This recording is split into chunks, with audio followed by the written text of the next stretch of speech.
हमने शहर को दी एक नई पहचान, हम है सिंघानिया बिल्डकॉन।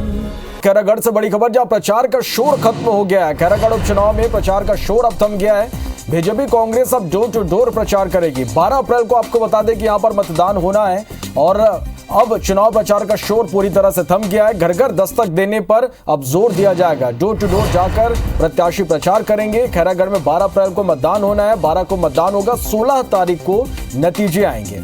कुल मतदाता की बात करें तो 2,11,516 यहाँ पर महिला मतदाता हैं। 1,05,250 पुरुष मतदाता हैं।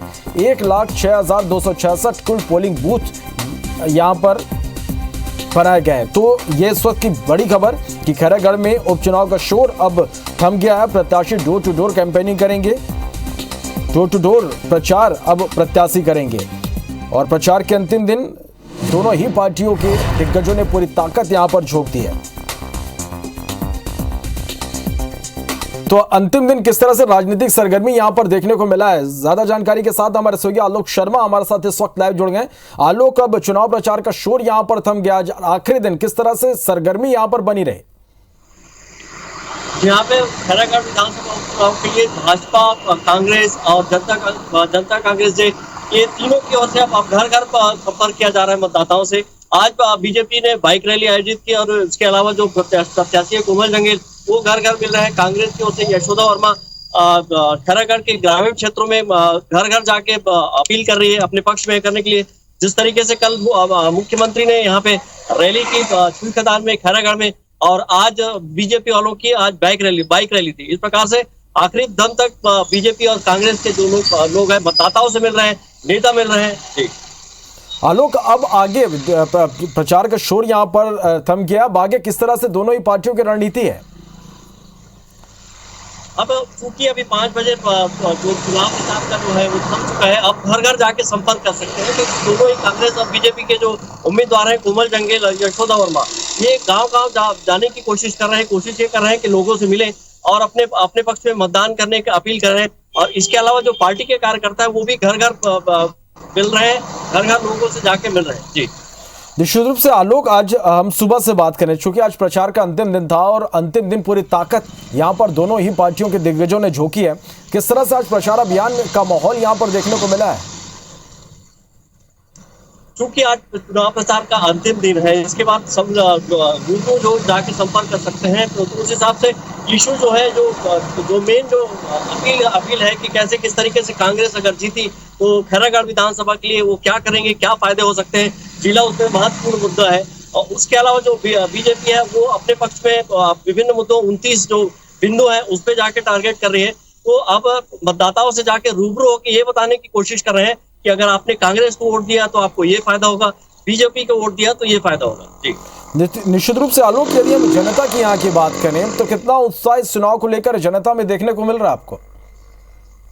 जी बिल्कुल, जिस तरीके से 10 दिन कांग्रेस और बीजेपी के नेताओं ने, मुख्यमंत्री ने, मध्य प्रदेश के मुख्यमंत्री आए, इन्होंने प्रचार प्रसार किया और माहौल जो 10 दिन में दिखाई दिया वो अभूतपूर्व रहा है। किसी भी उपचुनाव में सबसे ज्यादा जिस तरीके से प्रचार किया गया पूरे 10 दिन, मुख्यमंत्री पूरे 10 दिन यहाँ पे प्रचार किए हुआ। मध्य प्रदेश के मुख्यमंत्री आए, भूतपूर्व मुख्यमंत्री यहाँ रहे।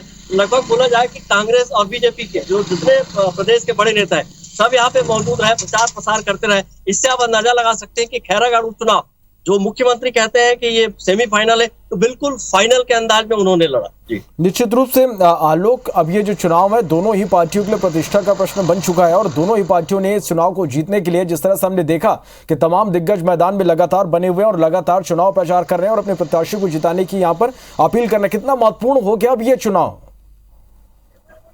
जिस तरीके से केवल 1.5 साल ही बचे हैं आम चुनाव होने पे छत्तीसगढ़ में, तो उसको मद्देनजर रखते हुए कांग्रेस और बीजेपी दोनों किस तरीके से अपनी जो मजबूती है, जो कमजोरी है, उसको भाप कर उन्होंने पूरे 10 दिन जो चुनाव प्रचार हुआ उसमें लड़े। और कांग्रेस और बीजेपी के जो बड़े बड़े नेता हैं छत्तीसगढ़ के, मध्य प्रदेश के भी जो बड़े नेता हैं वो भी आए। इससे आप अंदाजा लगा सकते हैं कि इन्होंने एक प्रकार से कहा जाए कि सेमीफाइनल ही सही प्रतीत होती है, क्योंकि इन्होंने ये अपनी कमजोरी और मजबूती इस पर ध्यान दिया। और 2023 मेन जो निशाना है 2023 है, फिर भी इस सेमीफाइनल चुनाव को काफी गंभीरता से और पूरे रम के लड़े। जी चलो, निश्चित रूप से तो दोनों ही पार्टियों के लिए प्रतिष्ठा का प्रश्न ये चुनाव बन चुका है और दोनों ही पार्टियों ने पूरी ताकत यहां पर झोंकी। आप हमारे साथ बने रहिएगा। तो दर्शकों को बता दें कि खैरागढ़ उपचुनाव के लिए प्रचार का शोर थम गया है। अब आप डोर टू डोर जो प्रत्याशी हैं वो कैंपेनिंग करेंगे, डोर टू डोर जाकर लोगों से मुलाकात करेंगे और आज अंतिम दिन दोनों ही पार्टियों के दिग्गजों ने यहां पर पूरी ताकत झोंक दी। एक तरफ लगातार सीएम भूपेश बघेल सभाएं यहां पर कर रहे हैं, तो वहीं दूसरी तरफ बीजेपी ने भी यहां पर कोई कसर नहीं छोड़ी है। मध्य प्रदेश के मुख्यमंत्री शिवराज सिंह चौहान भी यहां प्रचार के लिए पहुंचे। इसके साथ ही तमाम केंद्रीय मंत्रियों के साथ ही पूर्व सीएम रमन सिंह ने भी यहां पर प्रचार में पूरी ताकत झोंकी है। अब जनता का मूड क्या है, ये जनता आखिर अपना मत किसे देती है, इसके लिए इंतजार करना होगा। खैरागढ़ उपचुनाव पर अब प्रचार का शोर जो है वो खत्म हो चुका है। जनता में खासा उत्साह इस दौरान देखने को मिल रहा है। इस चुनाव को लेकर जनता भी खासी उत्साहित यहां पर नजर आ रही है। और चाहे रोड शो की हम बात करें, सीएम की जबरदस्त जन समर्थन यहां पर रोड शो के दौरान भी देखने को मिला है और दोनों ही पार्टियों ने यहां पर अपनी अपनी जीत का दावा भी किया है। अब मतदान को लेकर जो प्रशासन की तमाम जो तैयारियां हैं वो भी पूरी हो चुकी है। 12 तारीख को यहां पर मतदान होना है और मतदान को लेकर जो तमाम तैयारियां हैं वो प्रशासन की ओर से पूरी की जा चुकी है।